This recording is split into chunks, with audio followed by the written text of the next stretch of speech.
Welcome to the MTT Podcast. I'm Super Dave. Today we have a special guest with us, Chris Kerr from Liberty University. We're going to be talking about what it means to be fit, what it means to be strong, what it means to build a perfect hockey body. We're talking about body composition today. We're going to be asking Chris several questions about what it takes to play at the upper range of your ability consistently under pressure in the biggest moments. So just let me tell you a little about Chris Kerr. Chris is been at Liberty University, I believe, for 7 years now. Is this your 8th year? This is gonna be year 9. Started year in 9. I was started in way off. 2014. No, you were there. You're good. So 9 years. Actually, Chris doesn't come from a hockey background. He didn't play a whole lot of hockey, which I actually love about Chris and our relationship and working together with different athletes over the past 7 years that I've been working with Liberty. So he comes with a fresh mindset of what it means to build a hockey player. He is a strength and conditioning coach at Liberty University and works with many athletes all across the country on how to become a better hockey player. What I love about Chris is, yes, he's ahead of the department there at Club Sports, but he is focused on building the perfect body for hockey. And just like me, I'm focused in on hockey and hockey players and really working with players in their mental toughness. And I've kind of narrowed my scope into, professional and pro and collegiate hockey players, some junior players as well. And so Chris, welcome to the podcast. Chris also comes to us as a Guardian Group representative. So I'm actually part of the Guardian Group as well. Guardian Group is all about providing clarity and focus for hockey players in the advisory side of things. I love the Guardian Group. Chris loves the Guardian Group. We love providing clarity and direction in the craziness of hockey. What I'm most fired up about is understanding what our mental, emotional, and physical, spiritual aptitudes are when it comes to identifying with playing at the upper range of your ability consistently under pressure in the biggest moments. So Chris, welcome again to the podcast. Super pumped to be here. What kind of words of awesomeness do you have for us tonight? I appreciate that. Hey, well, first off, Dave, thank you so much for having me on.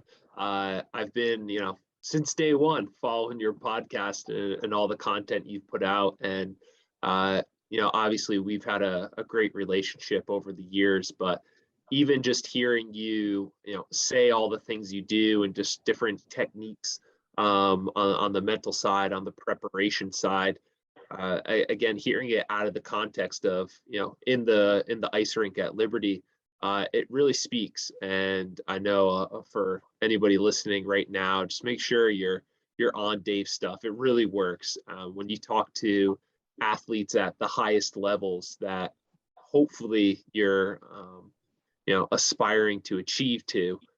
They all use the tools that you're talking about, Dave. Anytime I'm talking to them, interviewing them, or just listening to them on podcasts, and it's truly across all sports, not just hockey, but even most recently, I love high performers.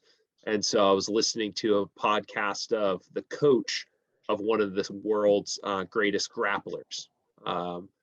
And basically the coach was like, number one, his IQ is through the roof, right? And not just, IQ for the sport, but, for the training, for the in competition mindset, just iron mindset, iron will. So yeah, it's all high performers are just replicating everything that you're talking about. So for the listeners out there, make sure you're, listening in and just putting it into practice. Dave definitely knows what he's talking about. And I've personally gotten to see some of the positive effects of his techniques, his coaching, his counseling, however you want to call it. But Dave, no, man, I'm pumped. it's a really fun job. It's fun to get to work with great people like you and with our Liberty athletes. And so I'm hoping today we can kind of get into, as you mentioned, some of the different things, different viewpoints that I have when it comes to training hockey players. All right, awesome. Let me do something real quick. Man,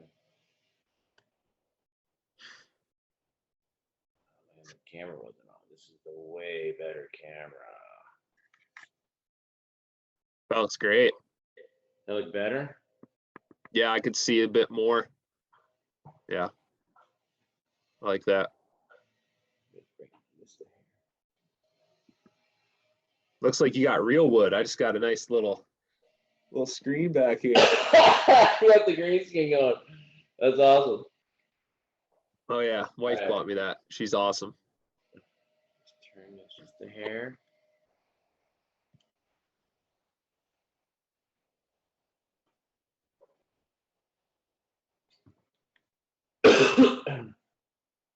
All right. All right. So Chris, thank you so much for that. That's awesome. Let's talk about the what it means to be playing at the upper ranges of your ability. Like, what does that mean physically to you? I know in past podcasts we've talked about MEPS, mentally, emotionally, physically, spiritually, and what that means, in terms of peak performance. But when it comes to understanding like the physical side, I know you're a strength and conditioning coach, so dealing with the physical side of hockey players, what are some techniques or mistakes or some things that you or in your mind think about that our listeners, viewers could pick up right now? Yeah, no, that's awesome. So tons and tons of different roads, avenues that I could go down with that question. And I could talk for hours and days about that. So I'll do my best to kind of narrow it down. But kind of first things first, performance, no matter what it is, it all lays on a foundation or a pillar of health, right? So if you have a fever, you're not going to perform as well. If you have a stuffy nose with allergies, you're not going to perform as well. If your mental health isn't in a good spot, right? If you're thinking about other things, you're not going to perform as well. If your sleep isn't there, you're not going to perform as well. So I could preach all day about the physical skills to bring to the ice that you're going to work on off ice and bring to the ice, but everything always has an underlayment or a foundation of health. So first things first, you got to be healthy. You could have the world's fastest car, but if it doesn't have good tires on it, right, it doesn't have a good foundation.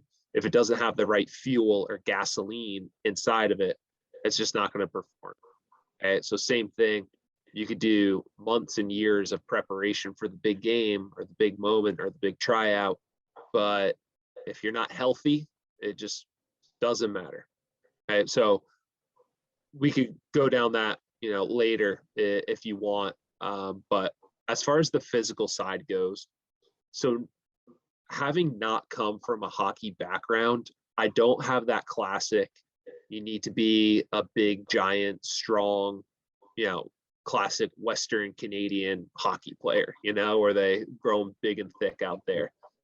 For me, I want you to get as strong as your genetics allow while not getting too big, and then also maximize speed on top of that. So here's, in my opinion, one of the downfalls of whether it's AAA or junior, or even some college hockey is, hey man, you got to get bigger. Not really. What the coach really means by that is, hey, you need to get stronger, right? So it's super easy to get bigger. Just eat fast food 5 times a day, and you're going to gain some weight there. But they don't want you to gain weight. Coaches just want to look at you and have you look like you've been working out, and they want you to be strong. So everybody kind of has DNA, the code, the genetics for a certain body type. Just kind of look at your parents, right? If your mom and dad are both under 5'8", you're probably not going to be 6'3". You just got to kind of realize that. If your mom or your dad didn't have a above average amount of muscle, you're going to have to work your butt off to get there. And then we really have to ask ourselves, was that time invested, was that energy invested really worth the time and energy we could have invested into something else? So again, coach says, hey, you got to get bigger. They really want you to get stronger, and not just bigger and slower, not just stronger and slower. They need you to get bigger and faster. And so to really do that, you just have to train smart. Anybody could get bigger and anybody could get stronger, but lacing that with speed, that takes science, and that takes, honestly, harder work, because you could go into the gym every hour and do some push-ups. That's easy, right? And you're going to get a bigger chest, you're going to get a stronger chest. But you can't go into the gym every hour and sprint, right? There's just certain upper limits to what your body and your brain, your nervous system can handle when it comes to speed development. So, hey, I want you to get bigger. What the coach really means is get stronger, get faster. And when you take your shirt off or you're in the locker room, look like you've worked out before, right? And that's mostly diet, honestly. I've just seen it way too many times where I'm training an athlete and, I'll get a text from somebody in the hockey world. It's, hey, I hope you're making this guy bigger, right? He's going to be going up to this league. There are giants there. He's going to get pushed around. Well, if I make them bigger, they're not going to be them. They're not going to be what makes them special, right? If they're a big bruiser, they're already a big bruiser. What do I need to get them bigger for? But if they're a tight turn skill speed player, getting them bigger oftentimes is going to make them slower and not have that speed, not have those tight turns. And that's something I'm pretty passionate about, where I want you to get strong, eat really well, sleep and recover really well, and just let your body do what it's going to do. Some people are going to put on muscle and still maintain speed. Others are going to stay roughly the same weight, but increase their strength and increase their speed. So that's kind of the first side to the physical. And I can keep going unless you want to kind of add some follow-up. Yeah, no, I have firsthand experience of working with you and Brady, my son, who's a 18-year-old playing at North Star Christian Academy, where, like you helped him get faster and stronger, not necessarily bigger. And I love that, and when I never thought about this until I just heard you talk. For a while there, I was competing for the CrossFit Games, and every now and then we'd have a bodybuilder come in, and yeah, man, they could deadlift more than me, they could bench press more than me, right? Like hundreds and hundreds of pounds difference. But they weren't very good at CrossFit. In fact, they were terrible at CrossFit. And so when I think about, the idea of I can get big and strong, but as far as a skill set of doing a butterfly pull-up, or, doing deadlifts and then running, doing 15 deadlifts and then running 400 meters and doing 15 more and running 400 meters and doing that for 4 or 5 rounds, I think about that they weren't fit for the CrossFit sport, but they were strong and big, and I think about now they're big, strong, and clunky, where they weren't fit for the sport. And there's nothing wrong. I'm not trying to bag on a bodybuilder. That's their sport, and that's what they need to do for their sport. But so when you're talking about strong versus big, we need 3 hard, quick strides from face-off dot down, so that we can, be strong and quick to the puck, and we need to be able to battle, and then get out of there with the puck.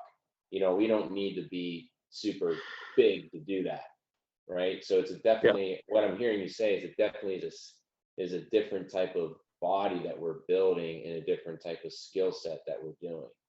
Yeah, and a lot of coaches are going to look at the genetic freaks, right? It just is what it is. There's freaks out there.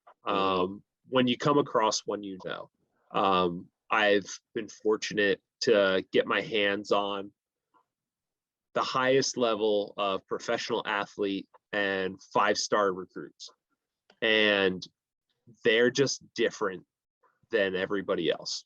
They have a gift from God that nobody else has except for them. And what a coach is going to do is go, all right, I want everyone to be that weight because that's what my freak is. It just doesn't work like that.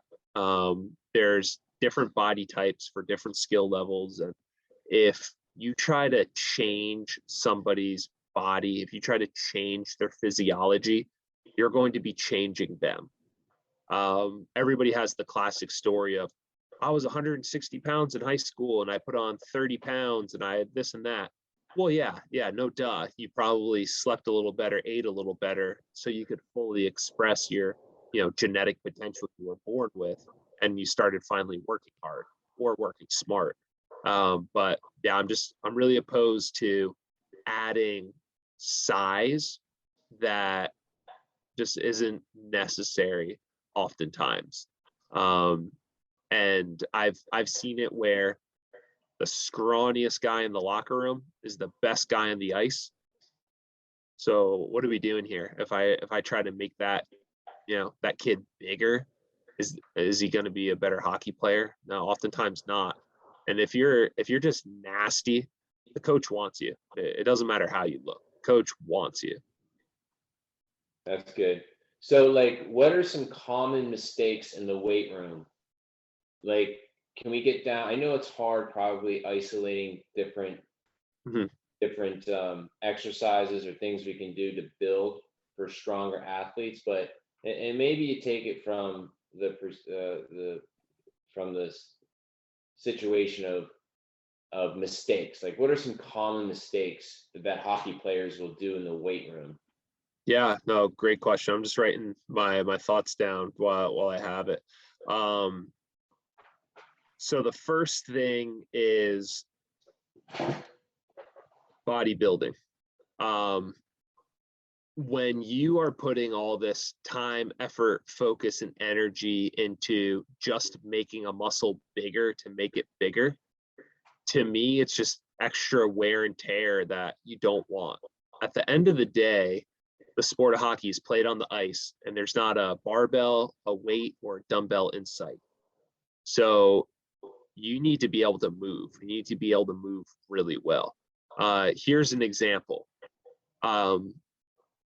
Dave, here's a question. It's a simple one. I'm teeing it up for you. But do you want to wear the heaviest skates on the ice, or do you want to wear the lightest skates on the ice? I guess it depends. If I'm peak performance, and I'm playing in a big game, I want to be as fast as possible. So I want to wear the lightest skates. Yeah. That's how I would answer it. If I'm training, I don't know. Maybe if I'm training, do I want to wear the heavier skates so I can feel lighter when I'm in those big games? Okay. Yeah. No, hey, that's I wasn't thinking of it that way, but basically I'll give you the right answer. In the big game, you want to wear the lighter skates, right? Yeah. You don't want your feet to be heavy. So if I don't want my feet to be very heavy, why would I do a bunch of calf raises to make my calves even bigger? Because at the end of the day, that's just more weight that I have to push out and pull back in with every stride. Right? So I'm going to spend countless, hours and repetitions on trying to make a muscle bigger that is just going to, at the end of the day, make the bottom of my leg heavier. Right? So there's certain things where it's just not time efficient. And when you start to make certain muscles bigger, now the physiology, the way that your brain fires has to change, right? If all of a sudden I have these much bigger pec muscles and bicep muscles, it's going to throw off the balance, the coordination, the synchronicity, and the timing of how every muscle interacts and coordinates and fires together. And I've just seen it time and time again where these guys who come in with these, phenomenal looking bodies and have done repetition on repetition of bodybuilding exercises to look good, they're just hurt. They're hurt all the time. Versus the dad bods, they go the whole season and they're fine. So I really think making muscles bigger just to make them bigger, it is a mistake. The other thing too is I am choosing exercises based off of the lowest orthopedic cost. Okay, so I'm stealing that from a very renowned hockey strength conditioning coach up in Massachusetts named Mike Boyle. He was with Boston University for forever. Was with the Bruins for a little while as well. So lowest orthopedic cost. There's certain exercises that are great, right? So everybody loves a good back squat. But when we look at a hockey player and we think about your hips, we think about your feet, we think about your shoulders, maybe a back squat isn't the best exercise for you.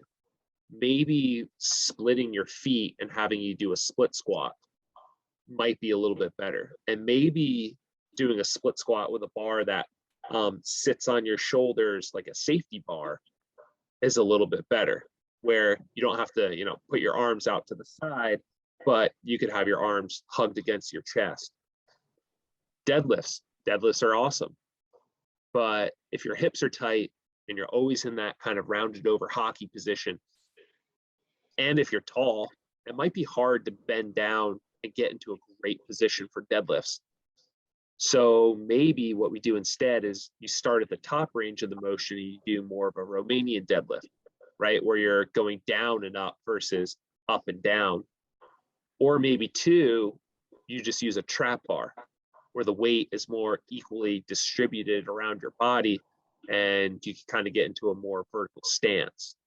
So again, let's choose exercises that have a goal and a purpose at the lowest orthopedic cost versus being married to certain exercises. So a bench press it's great. However, when you grab some dumbbells and bench, oftentimes your wrists aren't here. They're kind of turned in at an angle a little bit. So that's just letting you know, man, that's the natural position we like to be in. Oftentimes too, when your palms are facing each other, that's kind of a smoother way to do a bench press. So again, why do we have to be married to a barbell bench press? Why can't we use a multi-grip bar where our hands or our palms can face each other? Why not use dumbbells where we get to work on a little bit of stabilization? And if our shoulders are banged up, we could dumbbell bench on the ground, a floor press, limit the range of motion. So really being married to exercises versus, the goal of lower or total body strength, and then choosing the exercise that has the lowest risk or lowest orthopedic cost. Meaning, again, I love a back squat, but I have not done them with my college hockey players in 4 or 5 years. They beat them up. They beat up their hips. There's other things that we could do. Same thing with a barbell or a sumo deadlift. I don't do those. I RDL. We start at the top. You go until you can. You come back up. And then another thing, I'll just keep it at 3 because everybody likes 3. So first one is too much bodybuilding. Second one, choosing exercises that have the lowest orthopedic cost. The mistake would be being married to exercises. But the third one is not training speed or not knowing how to train speed. What's today? 17th. So the NHL is underway, and already, whether it's TSN or ESPN, there's already top plays of the year. And what's typically associated with those top plays? Forwards coming down the wing or down the center of the ice, going wide, blowing past somebody, or splitting the D. It's speed, right? Speed on the ice is that huge factor. When we think of the guys dominating the league right now, they're fast, right? If you watch the Cup playoffs this year, you got to see Colorado just crush people. And when we think of their top forward, when we think of their top D, do we go, man, if only, Cale Makar, if only Nathan McKinnon was faster? No, we say, holy, how fast are those guys? So speed is a dominant factor. The way that the game is officiated, the way that systems are set up, even the equipment, everything is geared towards speed these days. So if you're not training speed or you're not training it properly, I would also say that's a mistake. And so if you're going in there with the mindset of, I got to get really big, if you're going in there with the mindset of, I have to back squat or front squat, or I have to deadlift, again, you're just choosing exercises that probably aren't the best. And yeah, we could go down the speed rabbit hole. And again, I could talk about that a bunch, but I'll just kind of end my answer there for my 3 mistakes. All right. Let me grab a pen. I forgot to grab a pen. 1 second. You're good. Well, you're really making the editor work today, huh? What's that? You're really making your editor work. Yeah. I love it. It's called job security. He'll be fine. Hey, that's it. That's it right there, baby.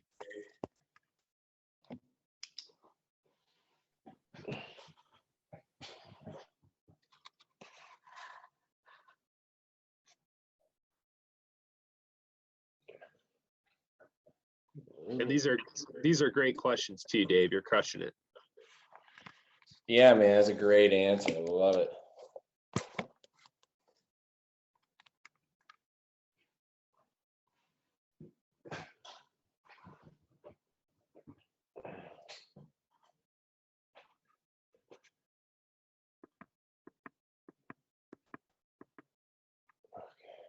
There that is. Dang it.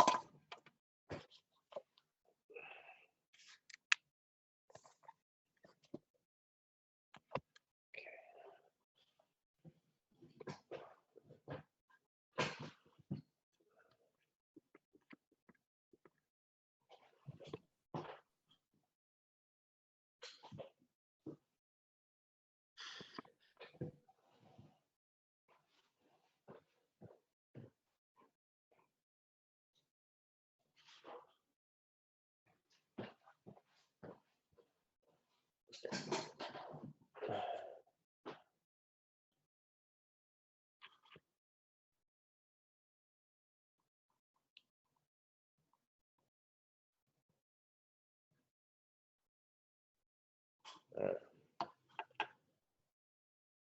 All right. We good? We good? Oh yeah. Yep. All right. Chris, those are awesome answers, man. Wow. If you weren't taking notes there, I mean, I would encourage you to go back and re-listen to those. That's awesome. There's so much we can talk about when it comes to training. One thing I just want to sort of change the conversation just slightly and talk about periodization training. I know when I'm doing working with an athlete on their mental toughness, one of the things that I get cornered into is, Dave's a motivational speaker, and I don't want to be a motivational speaker. What I want to do is I want to put the coping strategies in place, before the season, whether we're dealing with anxiety, depression, stress, whether we're dealing with peak performance and visualization or self-talk. I want those strategies in place so that when we get into a valley, we're able to take out that tool out of our toolbox and apply it. And so my question for you, when it comes to training and periodization training, how essential is it to have a great game plan of training in the summer that gets executed throughout the year? Yeah, no, that's a phenomenal question and a great point. Fortunately for me, coach is in my title, right? Sports performance coach or, strength conditioning coach. So I don't get lumped into that personal trainer, almost motivational speaker type. But no, I get that. And from our our work together, I definitely know you are not a motivational speaker. But yeah, so to go off of that question, I'll start with the in season. When you're in season, you have a plan, but it better be written in pencil, meaning you have to be able to be fluid with what you're dealing with when the player walks in. And same thing as a player, you have to be flexible based off of how you're feeling, right? I work with college athletes. If they had a rough academic day, sometimes what I wrote down for them to do that day, they have to be understanding that it's going to change. A great example is today, I did sprints with my women's hockey team off ice and then on ice as well. I brought my timing system on ice, and some of them just weren't having a good day. So they need to understand their body and know that it's not going to be a good day. If we have a really easy weekend, again, be ready for on Monday, we might have a harder workout. If we have a really rough weekend and we traveled, be ready on Monday, we might take the day off.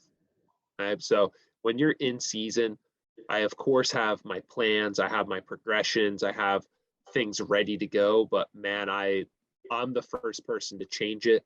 And I really educate my athletes that they need to be ready and willing. But they need to be ready and willing, knowing that they already have this kind of huge base and foundation from over the summer.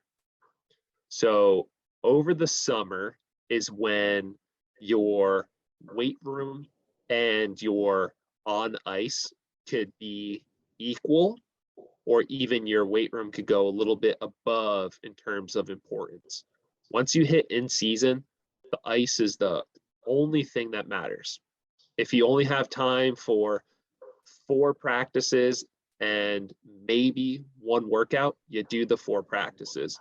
You have to be good at the sport to win the sport. So in season, the weight room becomes less priority, and it's all about quality practices, which lead to quality games. So as far as periodization and programming goes in the summer, there's certain qualities, again, that we want to work on. So starting in the kind of beginning of summer, I like to lay a foundation of kind of some strength or some capacity, but only a little bit. And I want to progress that throughout the year. So here's what I mean by that. The classic periodization model is get really big and strong, get really, really powerful, and then at the end, prepare yourself for the season. So what actually happens if you don't plan your off season right is you get an artificial strength level, and even worse, an artificial body weight. Okay, so I've seen it time and time again where an athlete chooses not to follow my program. Unfortunately, it is optional, right? They go home and they'll come back. Oh, coach, I put 30 pounds on this lift, which I don't care about. And then I gained 20 pounds, which again, I don't really care about. And then a month into the season, coach, I lost 20 pounds. Coach, I can't hit my numbers anymore. What's going on? Well, you did absolutely zero cardio, zero conditioning all summer. All you did was lift weights and eat. No wonder you got bigger. No wonder you got stronger. And now once the rigors of the season come around, you can't maintain that. You can't sustain that. So as you're getting, stronger throughout the off season, you can't neglect your conditioning. Otherwise, once you start to improve your conditioning, you're just going to lose it. So I think an easy way to kind of show planning or practicing is through the use of heart rate monitors. I've seen that some of my top defensemen will have 10 heart rate spikes a period, meaning they go out and for 10 times in the 20-minute time period, their heart rate is spiking and they have to recover from that. So I want to work them up to 10 tempo runs or 10 sets of running. And so at the beginning of summer, I start at four sets. And a tempo run for me is 120 yards. So with some stop starts, change the direction. So 4 sets at beginning of May, and then towards the middle end of August, we're going to be at 10 sets. And then we do high repetition of lunges so that, and this is all body weight, lunges so that we could be, giving our hips all these different ranges of motion. And so at the beginning of summer, we start with 1 set of 3. And then at the end of summer, we work up to 2 sets of 6. So with my lunge matrix, there's 7 different steps or positions, like forward, backward, a front angle, a backwards crossover, a lateral. And so we start out with 42 lunges in week 1. And in our final week, we're working up to 168 lunges in a row. And so that's where, you're building conditioning and capacity as the summer goes on. And then as far as my planning or my programming for strength, I follow a kind of modified version of a popular training cycle called triphasic training, where I start with establishing postures and positions, and then I'll remodel the muscle tissue, and then I'll get incredibly strong in these postures and positions, and then build speed and power on top. And then my speed program starts out as I focus solely on improving the feet and the hips at maximum velocity. And then throughout the summer, I'll remove variations or remove hindrances, such as we start with holding a PVC pipe over our head. And then as the summer progresses, we eventually work up to sprinting with our arms. And so the velocities they're hitting are increasing as the season approaches as well.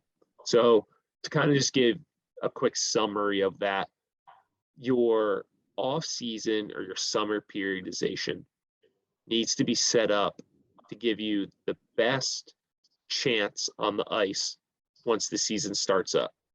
And if you come in with an artificially large strength base because you didn't do any conditioning, if you come in with an artificially large body weight because, again, you didn't do any conditioning, and if you come in not improving your speed, okay, you're going to lose all that strength, you're going to lose all that weight, and you're still slow. What did you do? You did nothing. Yeah, so this is awesome. I mean, it's so good to hear you say that in terms of, managing expectations and having the proper programming as a foundation during the summer. Because I think sometimes we get over our skis, or over our skates, I should say. In other words, we have these expectations in November and December, and our bodies just can't do it because we're not, our body composition, our fitness level is simply not there. And hockey's a sport that's a good 7 to 8 month sport, sometimes a 9-month sport depending on playoffs. And if you don't have the muscle capacity, and I don't think we have time to get into it today, but we're talking about ATP and thresholds, based upon muscle, you need that recovery. Yeah. So let me ask you this. Is there a good fat percentage that you've seen with hockey players? I know I read several scholarly journals. They say anywhere from 9 to 12%. I've seen as high as 15%. I've talked to other pro athletes over the years, and they've said, it's 12% or less. What's your kind of thought process there? Yeah. So again, having been able to put my hands on freaks, it's incredibly easy for coaches working with top tier, top level, draft pick type of players to say, oh, you got to be under 10 or 12% body fat. Because guess what? Those guys are just going to be there naturally. They are blessed with a gift from God where if they just look at a weight they're going to put on muscle and lose body fat. There's a lot of normal people out there where that's just not it, right? They just don't have that genetic gift or that genetic blessing. But what I do for my athletes is, again, I put everything on a foundation or pillar of health first. So for my men's hockey players, just going purely off of health, I want them under 20% body fat, right? And that's not for athletes, that's just for general people. Under 20%, you're going to be relatively healthy. And for listeners, if you look up BMI, body mass index, it is not a good standard for athletes. Body mass index is simply a height and weight measurement. So if you're an athlete and you do have a larger amount of muscle mass, if you do a BMI calculator online, weight, don't listen to that. If you could kind of see your abs, you're not overweight. But again, body fat percentage is what we're talking about, and that's found through different ways. And then as far as women go, I want them under 30%. Okay, if women do not have a certain amount of body fat on them, their hormone levels, their cycles, their rhythms, and just the processes for females does get thrown off. So if they have an abnormally low body fat percentage, that could cause some issues there. So again, I want under 20% for men, under 30% for females. And then honestly, I just work with the athlete. Depending on their position, depending on their role on the team, some people I want to be a little bit leaner, some people I want to be a little bit heavier. But to kind of just put a number on it, with the college men that I work with, between 8 and 15%, I've had guys have a lot of great results. With the women, between 18 and 23 to 25-ish. Again, same thing. They've never been hindered, whether it's through their conditioning, their strength levels, or their speed. But when you're working with freaks, it's truly just, hey, I want you under 10. Okay, easy, right? But when you're not working with the freaks of the freaks, you just got to go with on-ice performance.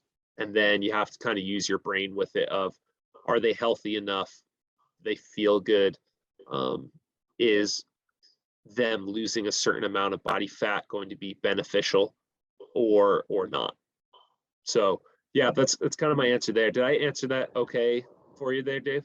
Yeah, I think it's great. Let's talk about mobility versus strength. We'll sort of wrap up here with mobility versus strength. I was just on a call today with an athlete talking about 1Ts and visualizing 1Ts, and it's a one-timer. So if you have so 1T. So a lot of positioning in hockey is about getting your hips in the proper place. And a 1T is an interesting shot because most of the time the puck doesn't come in where you want it. So you have to move your feet and your hips. I like to refer to your hips, move your hips in a place where you can get in a position to get that blade flat. And and rip through it, rip the puck violently, right? But your hips are essential, and then mobility is essential. How do you balance mobility with strength? I know the more muscle we put on, our range of motion goes down, and we have to relearn new neural pathways when it comes to building muscle, but also that idea of I'm going to be just as mobile as the year before when I put on this extra muscle or extra speed. How do you balance so the question is, how do you balance mobility and strength? Yeah, no, it's a great question. So you're using a key word in strength and not size. So it's when we try to get bigger, then oftentimes, not all the time, it can be done right, but oftentimes we're going to sacrifice quality movement. Okay, so we're going to be choosing exercises and we're going to be choosing repetition schemes that are going to be more conducive to tightening us up, to limiting range of motion. So what I mean by that is we'll just use bench press as an example because everybody understands that. If you're doing repetitions of 8, 10 or more, those repetition schemes are going to give you more size, not as much strength, and definitely not a lot of speed. If you're doing 4, 5, 6 repetitions, you're going to be developing more strength, not as much size-ish on the speed. If you're doing repetitions of 1, 2, or 3, you'll be developing strength and speed. Okay, so if you're doing high repetition workouts, bodybuilding style workouts that you could Google and get offline, oftentimes the exercises that are selected and the repetitions that you have to do, again, just restrict your movement and your mobility. It is what it is. Again, it could be done right. You could still do a split and have big quads, but typically. So again, to go back to your word, when you're just working on strength training, and if you're using the proper exercises, they shouldn't be hindering or restricting your ability to move. And that again kind of goes back to the lowest orthopedic cost. So if your hips are pretty beat up from playing hockey and you're doing high repetition back squats, you're going to be creating damage in your hips, which will create inflammation, which will create a mobility restriction. You'll be, getting in and out of a kind of bent over, hunched position as a hockey player, which you're already in a bent over, hunched position. And now you're just reinforcing those kind of negative movement patterns that are trying to squeeze you together rather than opening you up. So it's good to get stronger, and it could definitely be done well. I don't want you to get too big, but strength training and proper exercise selection should not hinder mobility. Now, with all that said, moving and movement needs to be a part of your strength training program. So you should be choosing exercises that are going to open up movement. So I want to train my back so I can have better posture. I want to train my shoulders in a certain way that's going to allow me to rotate, right? I don't want to have a weak lower trapezius muscle. Otherwise, I'm not going to be able to get my arms in a good position. I'm going to be shrugged and hunched forward. Things kind of go wrong there. So strength training done right will not hinder mobility and can actually help mobility. But again, it's just one of those that has to be done right. You can't be beating yourself up every day. All right, let's begin to close down here, just summarizing what we talked about. If you could just summarize the last 30 minutes for players out there, what would your 45-second, a minute summary be based upon what we talked about here? What are some takeaways that they could take away from this podcast? Yeah, so no matter what you're going to do on the ice, it's always underlaid with a pillar of health. So make sure you're sleeping well, make sure you're eating well, and make sure your mindset is planning to win. Okay, All right, you have that. Hold on, Chris. So you just cut out. Oh, you're good. I said, what are your takeaways? And it just cut out. Oh no. Yeah. So let me do it again, just so loud. So all right. So for the last 30 minutes, we talked a lot about a lot of different things. In terms of periodization, strength versus mobility. What would you say would be the number 1 or 2 takeaways that, if you could wrap everything up based on our conversation tonight, what would it be for the hockey players out there? Yeah, no, thanks for this opportunity here, Dave. So no matter what you're going to do on the ice or in the weight room, everything has to be underlaid with a pillar of health. Okay, if you're not sleeping well, if you're not eating well, if your mental preparation isn't where it needs to be, kind of none of this matters. You really need to plan those and plan to win versus planning to fail. And so once you have that underlying pillar of health, just remember, get strong with exercises that are not going to beat you up. Choose exercises that are only going to enhance you and not hinder you. If certain things hurt, just don't do them. And then from there, coaches want strong players who are fast. So make sure you're with a quality coach or you're doing your research well on how to get fast. And then finally from there, I would just say, have a good plan as you go into things. Don't just walk into the weight room and just kind of mess around. You really need to have thought put into everything. You're training, you're not working out. Same thing. A hockey practice is not a stick and puck open ice. It's a planned, programmed out system implemented by coaches with the future in mind. That needs to be your mindset going into the weight room as well. That's beautiful. Is there one exercise you could recommend for speed? Yes, it would be sprinting. You have to move fast to be fast. And so my kind of mantra is sprint-based hockey. Both on and off the ice, you must be sprinting. So when I say sprint, I mean an all-out effort that lasts less than 6 seconds, and you have full, complete recovery in between, to where you feel like you're just having a normal, easy conversation, just like you and I are. So it could be a 10, a 20, a 30-meter sprint, and then rest for 30 seconds for every 10 meters you went. So if you sprint 30 meters, you need to rest a minute and a half, under 6 seconds, and rest.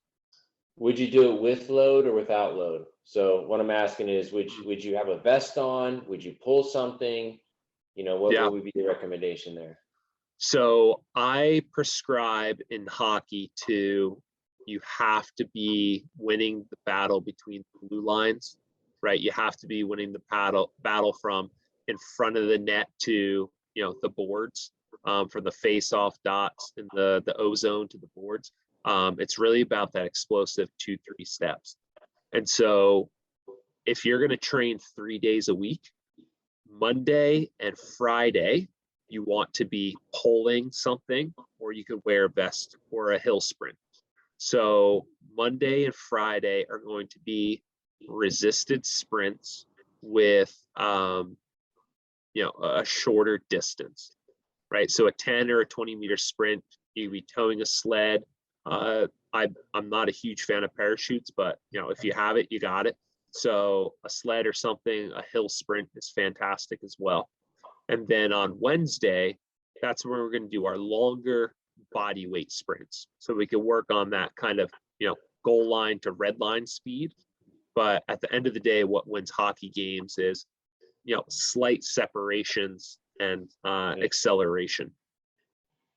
That's really good. I really want to summarize with, the thought, and I talk about it a lot. I don't know if I really talked about it in a podcast, but I talk about it with players I work with, is we are a system. Mm-hmm. And everything is connected to that system. So mentally, emotionally, physically, spiritually, it's a system. Mm-hmm. And in understanding that there are peaks and valleys in that system, and how to manage those peaks and how to manage those valleys is beautiful. Mm-hmm. So Chris, thanks for being on the podcast today. You've been a beauty, man. Dave, thank you. Yeah, thank you so much. And remember, if you don't plan to win, you're planning to fail.